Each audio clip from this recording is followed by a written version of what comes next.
Yeah, good evening, everybody. So yeah, my name's Liz Jennifer. I tend to work mainly with beef and sheep farmers, generally in England, but also do a bit of work in Wales and a little bit in Scotland. So I'm just going to take you through the principles behind winter feed budgeting. It's not the most sexiest of topics, it has to be said. It involves a bit of maths. But the reason why we're doing it, it'll come clearer as we go through, which is it's trying to encourage people to plan ahead. So what we experienced this spring was probably for a lot one of the most trickiest springs they've encountered for a bit. I'm not saying this will solve weather patterns, but what this helps do is get people thinking about how to build in rest periods for that grass and how to sort of think about what their covers are doing over those winter months. Generally, the farmers that fared the best this spring were ones that brought more cover through the winter, and we're not talking about tons of it. Gone? Oh, can you just go and grab it? I just need to mute someone. Billy Cook. I can't mute him. Can you do that, Penny? Okay, maybe he muted himself.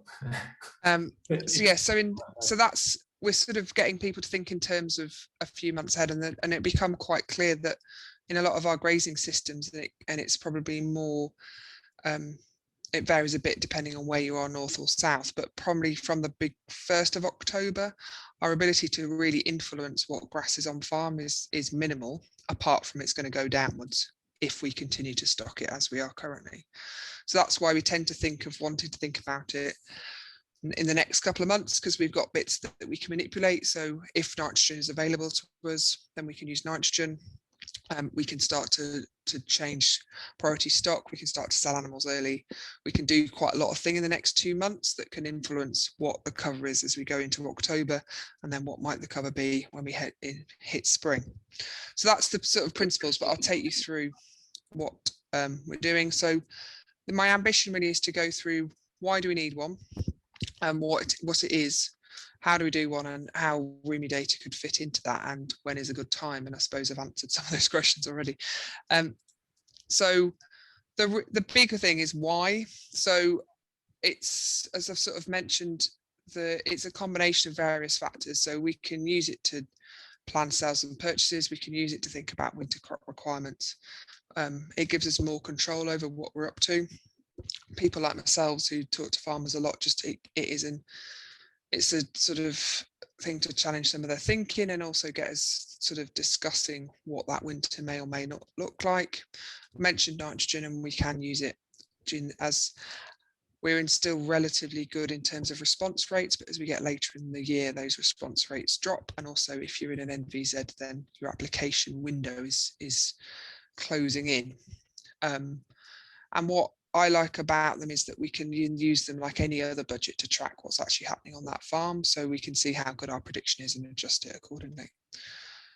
And a lot of the time, and this, I suppose this next thing, this tool here is really about sort of moving feed about a bit, I suppose. So we know, particularly in the sheep world, is that we know that sheep in mid-pregnancy have got quite low or the lowest feed requirement. So we can feed them at maintenance, which is about 1.5% of their body weight from a dry matter perspective, and they're doing fine. They're not lactating, they're not heavily pregnant.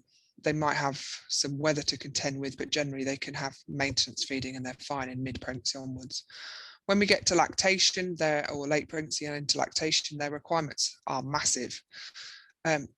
Technical term. And what happens is what we tend to do is have to, if we're not looking after our grass well enough during that winter period, what we're having to do is feed them more. So it could be silage and hay, and also buy and concentrate feed. So what we could do is actually put in supplementary feed in mid-pregnancy just to keep that maintenance requirement satisfied.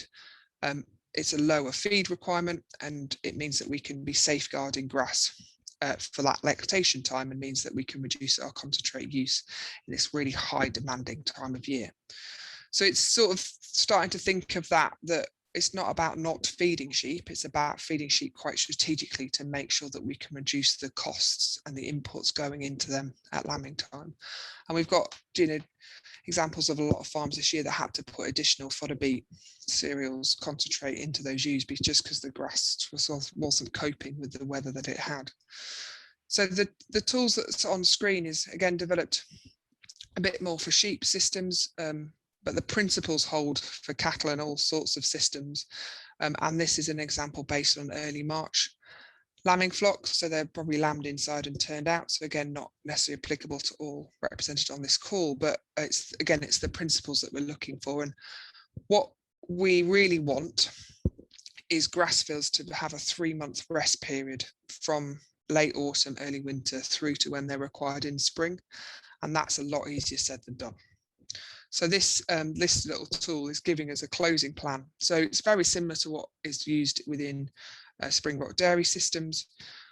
So what proportion of that farm needs to be shut off, grazed well, so grazed down to sort of 1500, 4 centimetres, shut off and not touched again until lambing. And that is a very difficult thing to do when we know we've got green grass about and we've got hungry sheep, but it's about making sure that that grass has at least 90 days, in a ideal world 120 days, again depending on where you are in the country, to get itself over the season it's got and to rebuild its reserves ready for growing well in the spring. So that's 20% in this example by late October, 40% of that farm by mid-November, 60% by late November, and mid-December 80%. And where do those sheep go? And they could be housed, they could be moved off farm onto a brassica crop, so either owned or rented in. They could be sent away for tack grazing. There's a variety of different options, and yes, they all cost, but so do putting in quite a lot of feed into the spring. So it's actually, again, understanding where those costs are occurring and whether sending them off farm is cheaper than growing your own crop versus feeding concentrate at grass. So I'm not saying none of these are cheap or free. They all have a cost, but it's about us working out which is the least worst decision, I suppose. But the principles hold true that grass needs 3 months rest over that winter period. So you've got this sitting in the background of that sort of fact of what's going on. You've got certain systems. So this is a all grass wintering example. This is making up 100 paddocks. Obviously, they're not all made up at the time, but over a 100-day winter, these sheep will be grazing 100 individual paddocks, which I've set up in week paddocks, and really high stocking density, but for a really short amount of time. So all grass wintering has been used probably over here for the last 5-10 years. It's really a good way of getting introductions into rotational grazing. It's quite controlled. The grass doesn't go out of control because it's not growing very quick.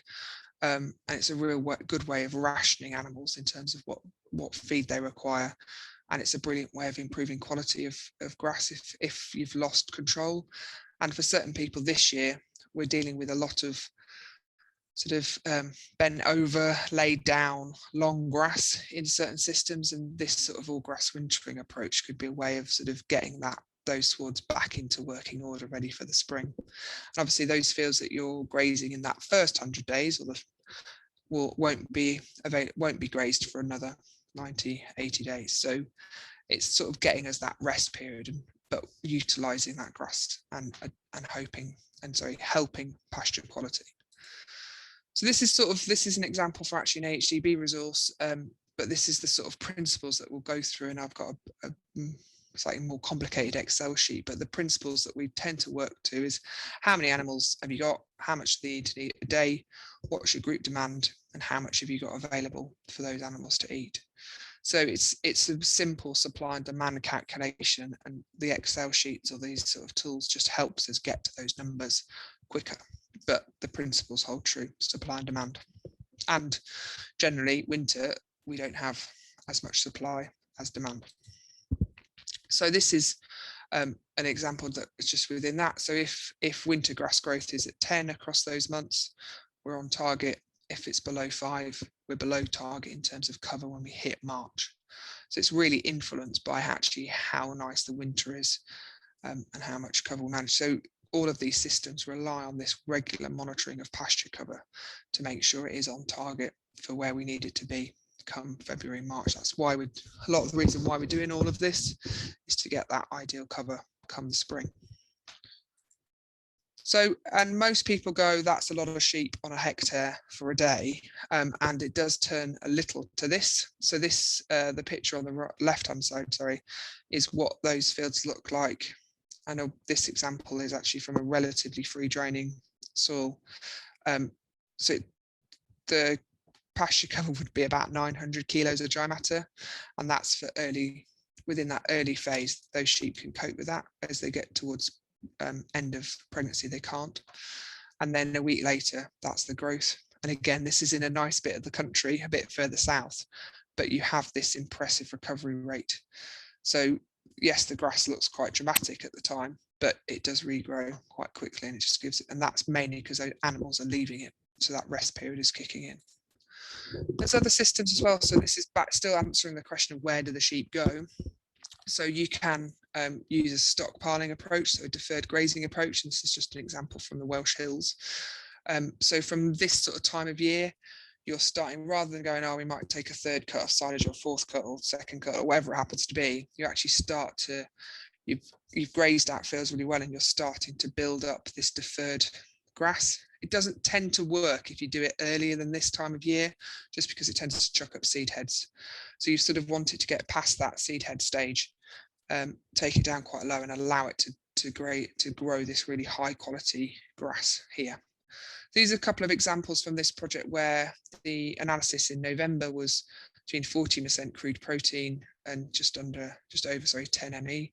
And then come January, that grass was slightly lower in terms of protein and slightly lower in terms of ME, but generally quite equivalent to certainly some good hay crops and some medium silage fields. And you haven't had the cost of putting in a bale, carting it, feeding it out, dealing with the plastic. So it's just about, again, it's trying to move feed around the system without adding cost. There is a cost associated with fencing and time. So this is just an example of how it could be fenced. And again, this is just getting into water. But you've got some examples of how we can start to move grass around and sort of stockpile it ready for that winter time to allow other areas of the farm to have a rest. And again, that's probably for a lot of systems this year going to be quite good, because there's still got a lot of grass about, and a lot of lambs have gone early again on a sheep system. On a cattle system, deferred grazing can work really well, but site selection is really, really important. Obviously, drainage, soil type, altitude, but sort of aspect of all those things are important to think about. And certain farms, it just won't work for cattle, and sheep are more likely. But certain farms can use a bit of deferred grazing, possibly with some bale grazing, just to, again, to concentrate cattle animals onto certain blocks of the farm to allow more of that farm to have a rest period over that winter time.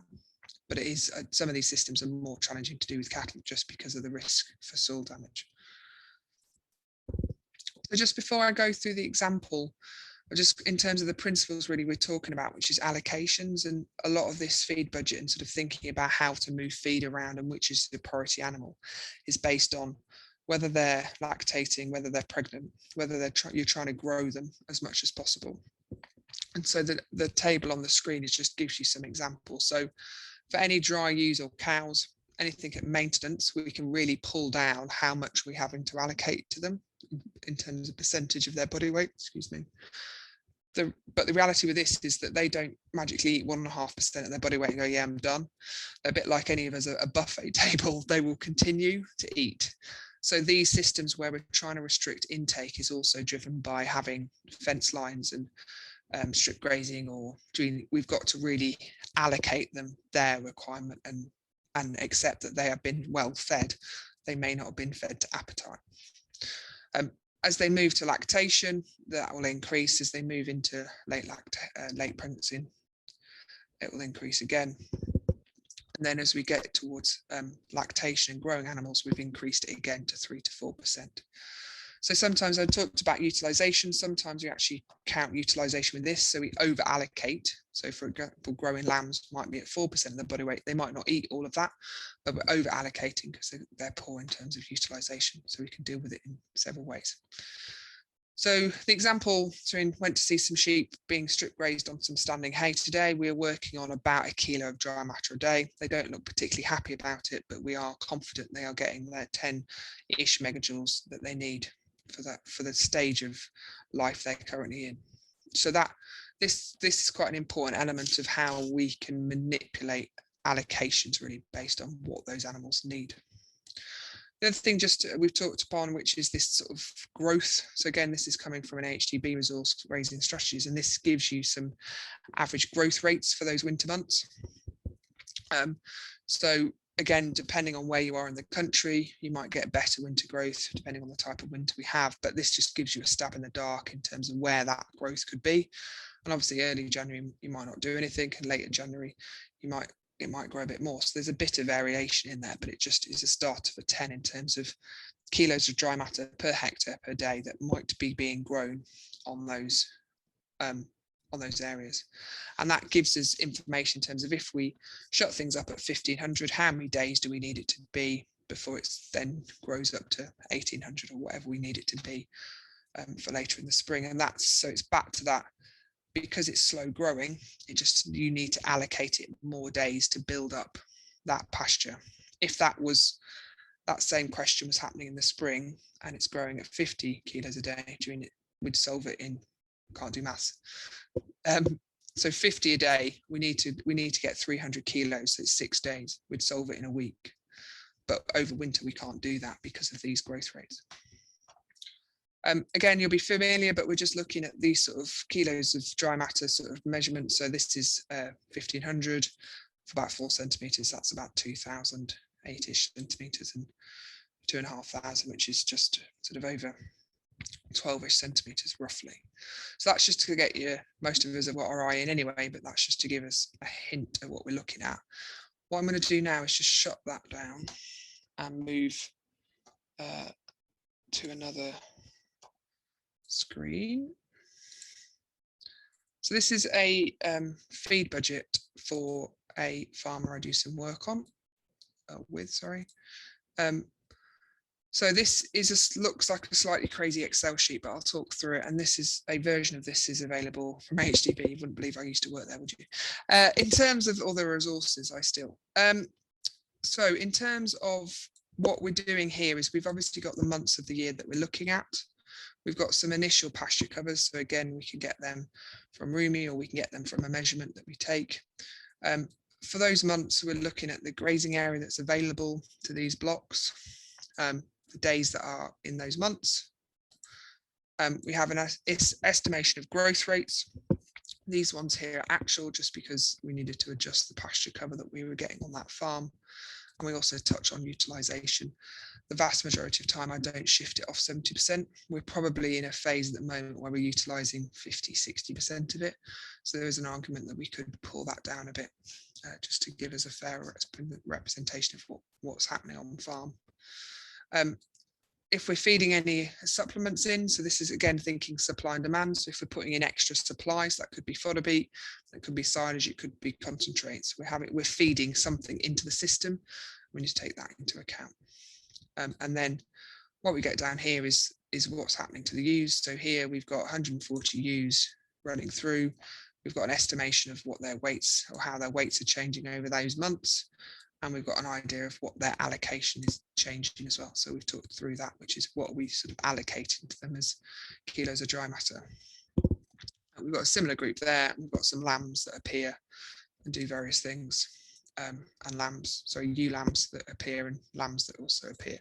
So what it's trying to do is give us an idea of what animals are on farm in those months. It is quite rough and ready.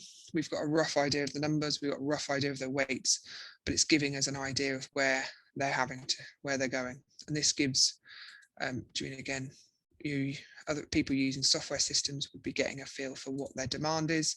So on this farm, the demand is around about 30 kilos of dry matter a day in terms of growth with this number of animals on it.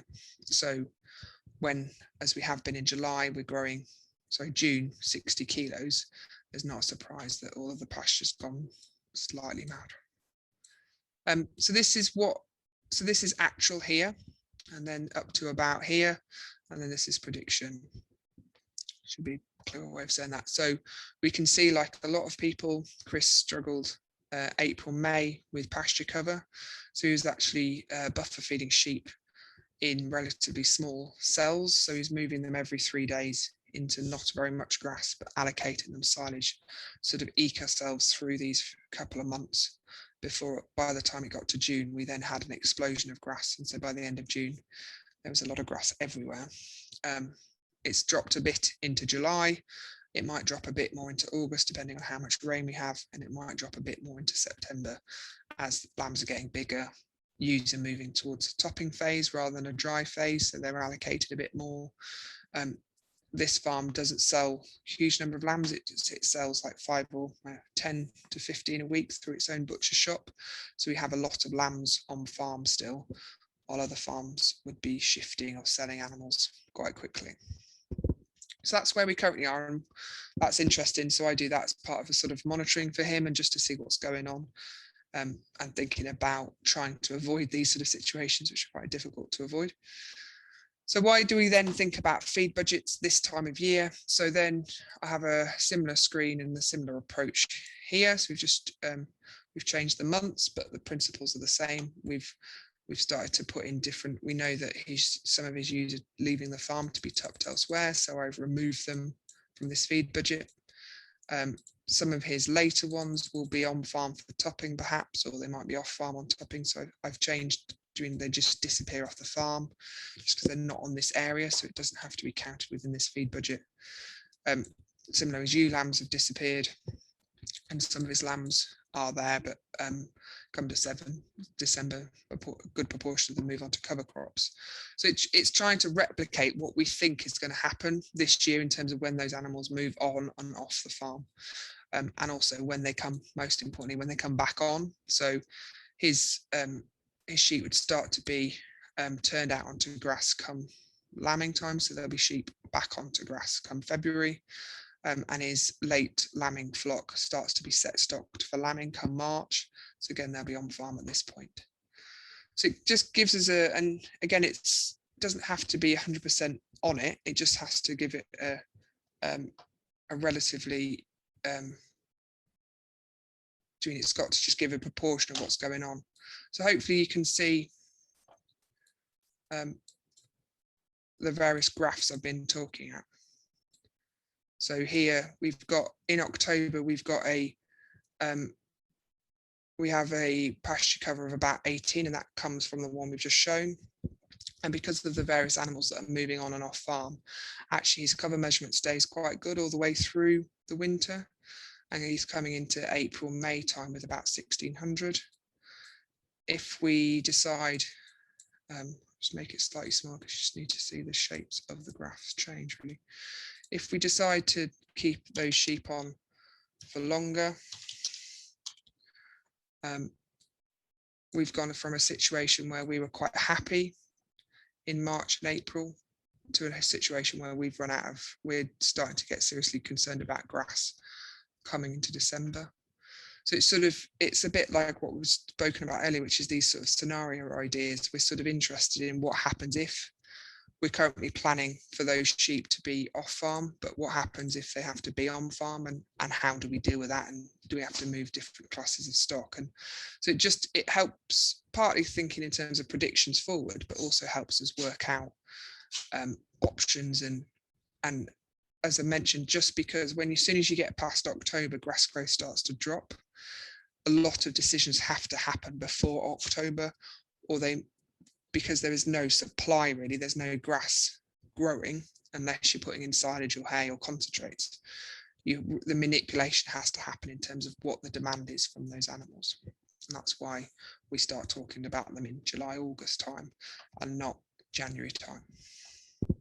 So that's the sort of principles of what we're doing, and sort of helping make decisions in terms of when those animals do or don't leave the farm. So if we leave them on for a bit longer, it starts to mind that condition, sorry, the cover down, into November, and actually we then remove most things from that farm, and it sort of bumbles along and gets into April, not far from where we want it to be. And I suppose the bit that is interesting from a Roomy perspective is that it can do the monitoring for you. So you can do a relatively simple feed budget similar to this one, and then overlay it with what actually is coming through from software systems. Is there any questions on that, or I may have gone through it a bit quick? But it's the challenge with them is that once they're quite a nice thing to, if you're confident on Excel or like Excel, then once you get into them, they're relatively straightforward. They can look quite intimidating at this stage. So if I just take that off and do that. So if any, really the last sort of slide to go through really is just to why we're doing it, and I'm very happy to take questions. So this is the idea of this, and we've talked about it quite a lot, this idea of planning ahead, and this idea of influencing cover before October. So the response rate currently for nitrogen is probably 1 to 10-ish, might be a bit higher depending on the types of pasture you've got. As soon as we start to get past even mid-August, that's dropping to like 1 in 5. So again, this is why if we need to put some nitrogen on, this is a good, better time to do it. This idea that we can use Roomy to track those winter covers. So once we've established a feed budget and sort of thinking about how or what do those numbers need to be at the beginning or end of each month, we can then track them. And I think I talked about it a lot at the beginning, but this idea of rest periods for grass, so this idea of a minimum of 90 days to really get that grass in the right stage for the spring. And then any questions?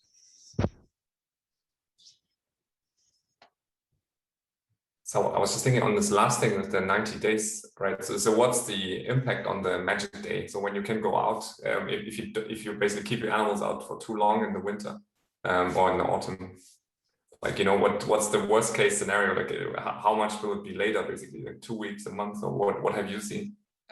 So in terms of it generally depends on how low you go, almost. So the challenge that we have is that once we get grass below about 1,200 kilos of dry matter, it goes into this quite significant lag phase of growth. So it probably knocks at least 2 to 3 weeks off, because it takes time to get to that 1,500 stage, and then from about 1,500 to about 2,200, it's quite exponential in its growth, just because there's maximum leaf, it's not shading itself out. But if we take it too low, it's the recovery time needed to get those leaves up. So I encountered a couple of people, I'm having a decent chat with them in Wales to say, well, my grass doesn't grow till June. It's like, well, it does, you've just eaten it all. So but it is weeks of if it goes very low, it can affect it by weeks.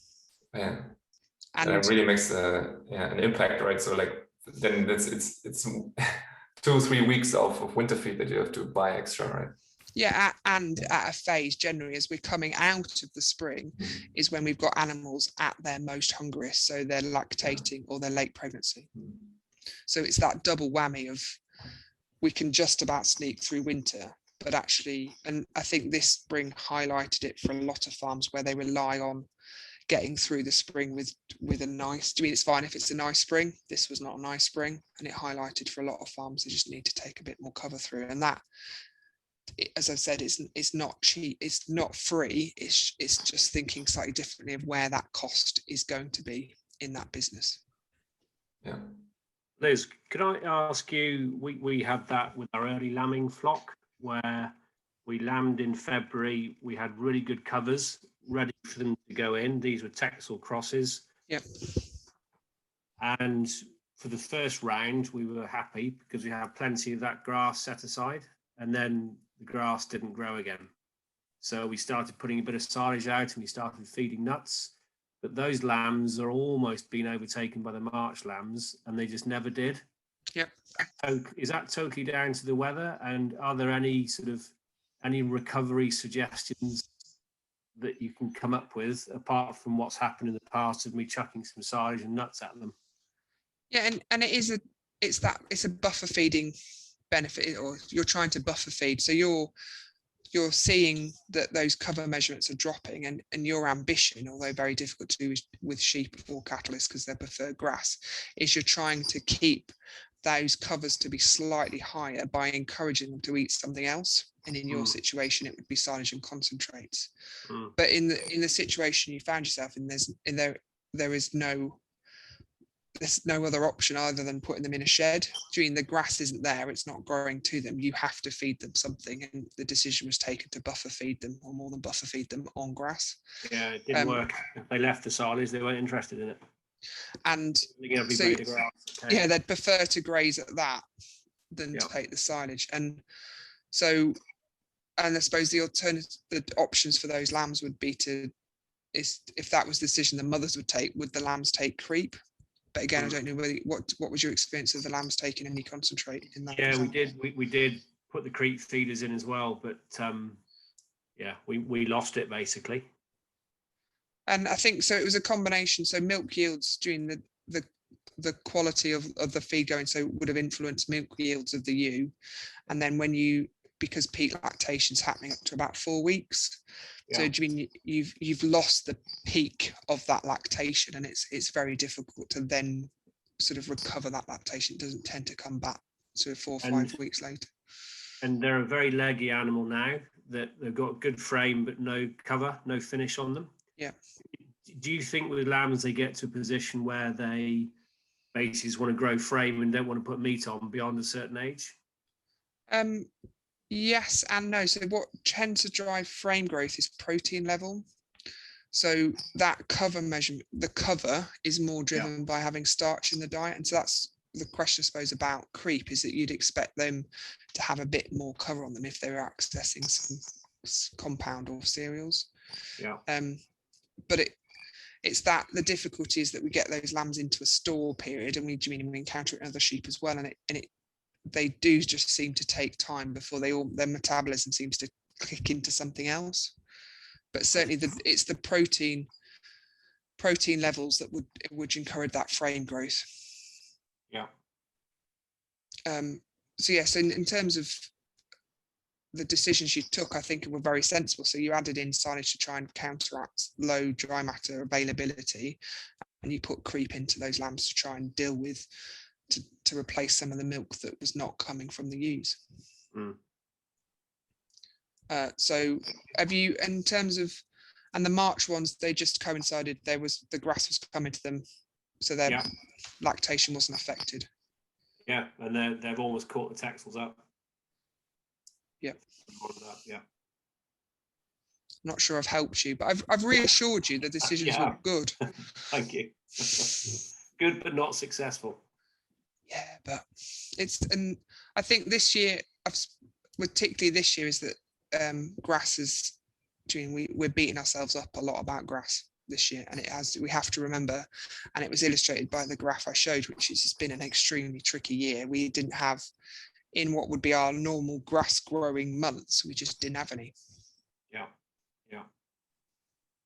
And I think what's interesting is when you speak to people, and that's something like 6 out of the last 10 springs have been dry, maybe not cold and dry, but all of our production systems generally are driven by 50% of grass growth happening before the end of May. And when it doesn't, our systems aren't happy. Yeah.